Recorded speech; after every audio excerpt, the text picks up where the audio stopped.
welcome to Lucy's Quick One. Today's guest is Princess Sharon Sekebo, and she is a young Nigerian author. She's going to be talking about her book and, of course, reading culture amongst people, especially the young ones. So let's go together. How are you? Fine, thank you. Okay, first off, what do you do? Well, I write books, for starters. And you are 13. Yes, I am. Oh my God. When did you start writing? Well, it wasn't really like I just wanted to start writing, but then the first book I wrote was when I was 11. So you started like really small. Or when exactly did I? Well, Yeah. I published my first book when I was 11, but I started writing when I was like 5. So you were exposed to like a 6. lot of books. Yeah, my mom exposed me to books when I was 3. So you started reading. What was I doing when I was 3? Okay, let's move on. So you published your first book when you were 11. Yeah. What was the title of the book? Deep and Porikanta. What was the book about? Well, for starters, Porikanta is, well, I created the word myself. Porikanta means forest. And the book is about a girl who goes to the forest to go find her friend, well, to go visit her friend. She passes through the forest instead of the park. And she goes to the friend's house and then she starts acting weird. She goes to the shower to go bath.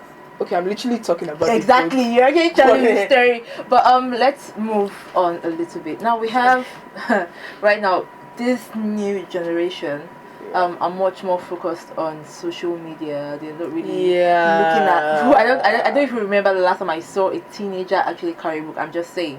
So what do you think is the place of reading culture for young ones? Well, I figured that, because I won't lie, I'm one of them. I also love using my phone, but then I feel like if some children are addicted to their phones, we can open websites for them to read, put books in it, and then they can read. Since they don't want to open books and be like, open next page and all that stuff, you can just open a website on their phones, make them read from the website. It can't just be like, them seeing words and then be reading the words. They can be narrating it for them to make it easier, because I can't lie to you, we are lazy. Okay. We just use our thumbs. So like, we can open a website, open an app, we can put books in it. Right. Interesting books. Right, but since you're actually in this space of writing and has to do with books, how important is reading for somebody who is growing up and who intends to do great in his or her career? Reading is really, really important for that person, because you learn a lot from reading. You learn, like, some people who wrote the book, they they indirectly narrate life for you. They tell you how life is going to be and all that stuff, so you can know how to handle this stage of life and all that stuff. Like, reading is really important. You learn stuff. You learn how to be mature. You learn how to handle this. You learn how to, for example, they talk about engineering, and then in your life you want to focus on engineering, but then they indirectly, it's a story, but then indirectly talk about engineering. You can just read it and then be like, okay, this is how it's supposed to be, and then in real life you get it right, you get what you want, and then you're good.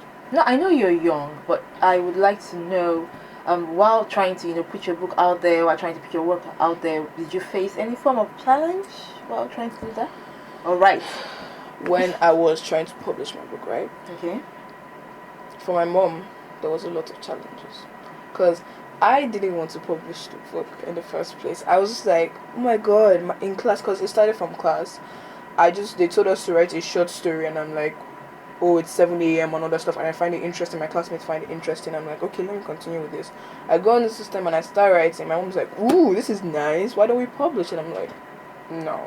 But then she's like, yeah, it's going to be really nice, you're going to make money out of this, you should be really proud of yourself. But I'm like, no, I don't want to write more. But then she encourages me. But then money and other stuff, we have to keep contact with them. They keep, like, to be honest, I can't lie, they kept on disturbing her. Like, she couldn't understand what they were saying. They were always like, hey, good morning, speaking. Do you have Princess with her? That was in the UK. They always called her from the UK, Okay. and then we were in Nigeria and all that stuff. And she went through the stress, but then I just did the writing and I did the thinking, but then she went through the stress for me, and I'm just really grateful. Okay, so in 5 years, where you think you'll be? UK. Doing Well, I'll obviously be in school, but then still I will be writing. And then one of the best things I love to do is drawing. Okay, so that means we'll be having pictures with the books as well. Yes. Now, quick one. If you were to be one person, we're given the opportunity to be one person, just somebody for a whole day, who would you want to be? Are we talking about like, Just anybody in the world. If you had the opportunity to become anybody in the Cardi world for B. one day, why Cardi B? She's lit. I love her vibe. Or Billie Eilish. I just Okay. love their vibes. I'm sorry, it's not about. No. You have to be. That's a question for you. So it's all about you. So you're either gonna be Cardi B or Billie Eilish. Yeah, because obviously they're living good lives, and then I would love to make music in the studio. So your mom called and you're like, okra. All right. Thank you so much. It was nice speaking with you. I wish you all the best. Thank you. Alright, so that was Princess talking about reading culture, and of course this very young promising lady has plans for reading and has plans for books. I really wish her all the best. And talking about reading, when was the last time you did read a book? I know I still read something about fiction, that was last month, but anyways, I'll probably up my game on that one. Tell me the last time you actually did read a book, and what book was it, and what exactly did you learn from reading that book? Share your thoughts in the comment section, and do not forget to subscribe, and of course hit the notification button so when next I post you get to know. Till next time, take care of yourself.